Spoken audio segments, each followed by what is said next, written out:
Hello, brothers and sisters. Welcome to day 145 of the Chronological Read Through the Bible. Today's commentary is really going to be covering the latter part of chapter 9 of 1 Kings and chapter 10. Now, I will put the remainder of today's reading down in the bucket below for those of you who would like to keep along with our reading program. So, we really pick back up in 1 Kings chapter 9, and it's starting in verse 15. I'm just going to sort of summarize this. This is speaking of really Solomon's wealth, which he has accumulated. And it really begins describing how he was building for himself storehouse cities, entire cities, just to hold and contain all of his horses and all of his chariots. Things which he was not supposed to have. So this is where, as I made mention of yesterday, it's really like once Solomon had reached his midpoint as being king of Israel, he begins to go off the track quite a bit. And accumulating all of this wealth, as well as his concubines and wives, and just there's one part where it's like admirable that he wanted to build up the nation, that he wanted the nation to really be modernized and things to look great, but it's when he started accumulating all of this wealth for himself. What if that had been shared among the peoples? What if it had been utilized more, but instead it's almost like he starts hoarding it and wanting to have more. That oftentimes happens. When people start getting a little bit, they want it more and more and more. At one point, and we're going to be looking at Queen Sheba's visit, it's estimated that she brings him almost, I think it's like $5 billion worth of gold. And you say, how can that be? And I know it just seems so overwhelming. And it even speaks of that silver came to be like the rocks of Israel. That it was like there was just silver all over the place. And the wealth that was coming into the nation. Now, you'll remember me talking about this before. And when people say, well, why Israel? Why that location? Why was that the spot that God had chosen?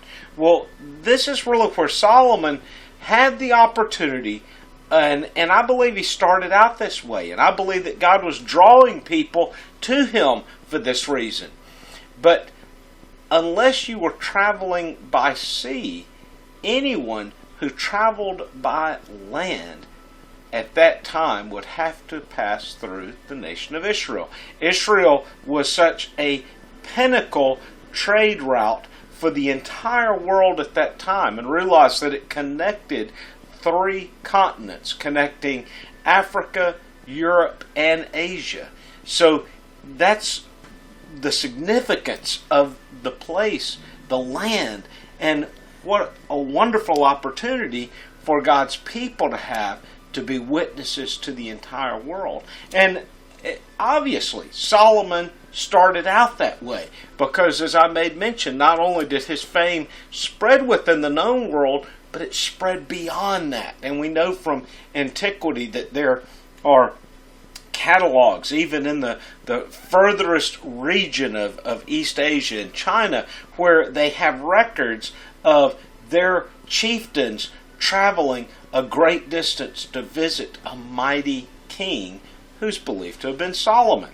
And so we have that in antiquity, and I believe that his fame was so far wide known, and it's almost like you wish that there was an account here. Well, this ruler came to visit, and this ruler came to visit. We had that just a little bit, but not to the depth that it would really be. It really be just intriguing, wouldn't it? So let's look at chapter 10 of 1 Kings. And it says, "Now when the queen of Sheba heard about the fame of Solomon concerning the name of the Lord, she came to test him with difficult questions." So his wisdom was clearly being spread throughout the land, And it seems that the people knew that the wisdom had come from God. And if you note here, in your Bible, the Lord here is going to be not lowercase, but all uppercase letters, meaning this is invoking the holy name of God, the name Yahweh. So Hebrew Bible might just say Hashem, but this is invoking the name. So this is not just that she knew of God or knew the Lord. This is she's seeking to know more about Yahweh and coming to lay difficult questions. And some would have it that she's placing riddles before Solomon. Okay, well here is, in one sense, a little bit of a controversial twist to some things. And this is, where did the Queen of Sheba come from? And automatically, I think most of us, even I would have before having studied this out over the past few years, would immediately say, well, Ethiopia. But that's not really where antiquity places the land of Sheba. And I'm meaning archaeological evidence has this in the lower regions of Saudi Arabia. So sort of being this nation that is close to the Horn of Africa. It's not too far from the coast of Africa. So you're really close to that region. And I believe that it's one of these things of to where I think that at that time, that particular kingdom of Sheba, or the family that ruled in that area, had provinces which they controlled, and Ethiopia was likely one of those. So I think that there's a little bit of it. This is my twist to it. Some people have it as either being Ethiopia or Yemen, or either just clearly being the southern region of Saudi Arabia.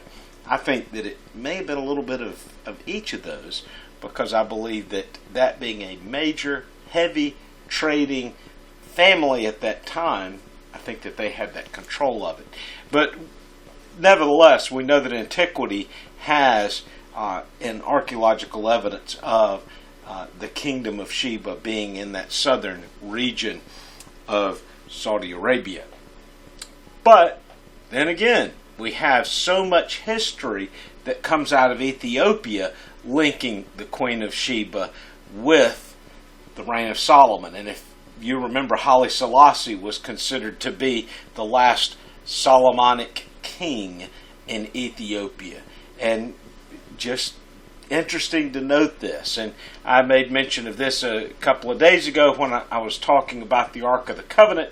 I believe that was one of the things that Solomon set back with Sheba, was not the true Ark, but I believe it was a replica of the Ark of the Covenant. We don't know that for sure. That's just sort of, maybe fairy tale looking at that. And then it's also believed that that one of the other things, when Solomon says to Sheba, what would you like? Anything you want, I will give it to you. And it's believed that she said, I want a child. And so she went back impregnated by Solomon. And again, that started the Solomonic reign throughout Ethiopia. So that's the histories. And do we know for certain? No, we don't know for certain. Maybe it is that the Queen of Sheba was of this royal family from southern Saudi Arabia, but maybe her dominion or her place that her family had given her authority over was in Ethiopia. I don't know. Just my best guess. Clearly, though, a very wealthy family, given the amount of gold that she brings to Solomon. So it's very possible that she may have been ruling over the gold mines of East Africa, and that's how she was able to have so much gold to bring to Solomon. Either way you address this, Solomon was clearly the wealthiest king to ever exist.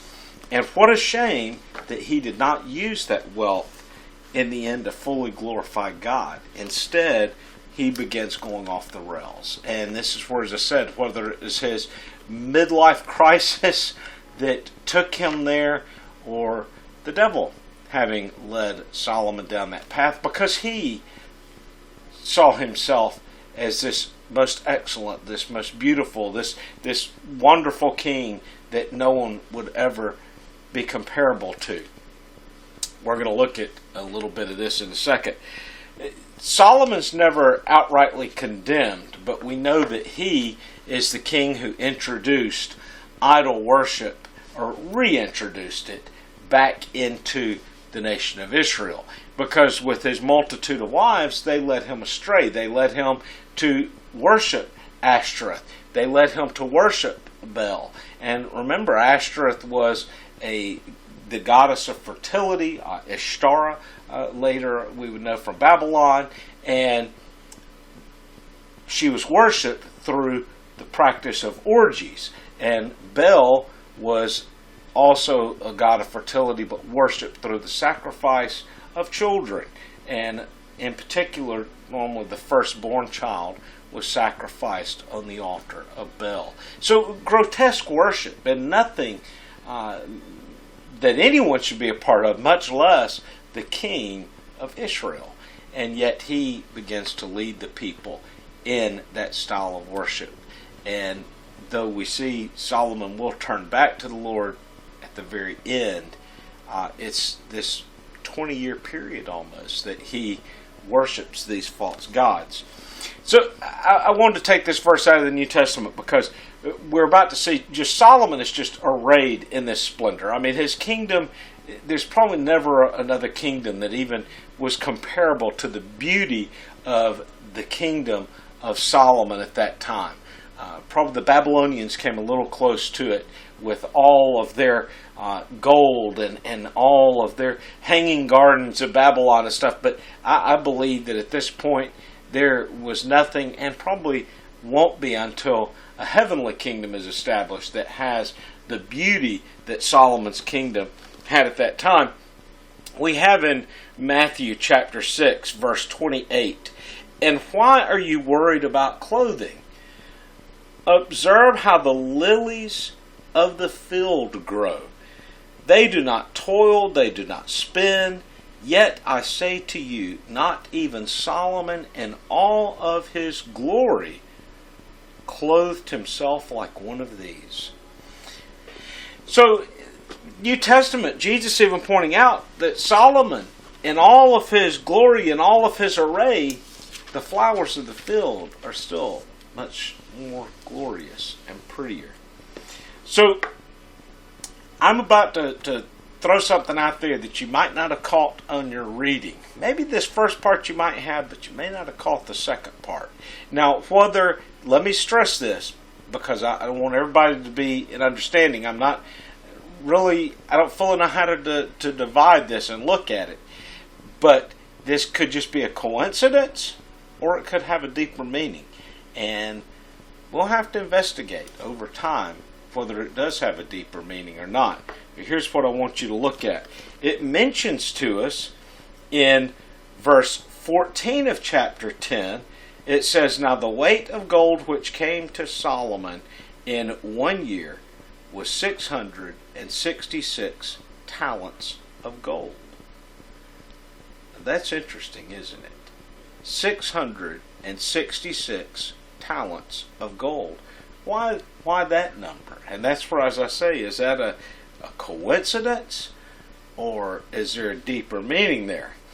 And we're going to then learn about him having these large golden shields beat out and placed in the meeting house. Really, it's the house of Lebanon, or the forest of Lebanon. That was just a name. That's not a location. That was more of the name of this meeting chamber. And obviously, a shield of gold is not something that you would have used in battle. It would be too heavy, and then gold's also soft. However, I will say, and some people are very pointed that it would not be used in battle, I think that it could have had a purpose in battle, in that it may have been used to blind the enemy. We don't have any evidence of that. I just think that it's very possible. Because as these shields would line and hang the house of Lebanon, or the forest of Lebanon, as the building was known as, they would have reflected light. So there wouldn't have been as great of a need for that room to have been lit by fire or by oil lamps, because the shields would have been reflecting that light. So it's possible that they took these shields out to battle and would catch the sunlight and blind the enemy with it. I don't know, just a theory there, just a little side theory. But now I wanted to move to the throne of Solomon, and a splendid looking throne. You can just picture what this would have looked like. So it says in verse 18, "Moreover, the king made a great throne of ivory and overlaid it with refined gold. There were 6 steps to the throne, and around the top of the throne and at its rear, and arms on each side of the seats." So it's an armchair. "And 2 lions standing beside the arms." And then, listen to verse 20. 12 lions were standing there on the 6 steps, on one side and on the other. Nothing like it was made for any other kingdom. Now, we get this picture of there's 12 lions that are on the steps, and 6 lions are on one side of the steps, and 6 lions are on the other side of the steps. And of course, this would have been representing the 12 tribes of Israel. But here's something that I want you to think about. He was receiving a yearly salary or tribute of 666 of gold, right? And now, as it's describing the throne that he's sitting upon, there are 6 lions on one side of the 6 steps, with 6 lions on the other side.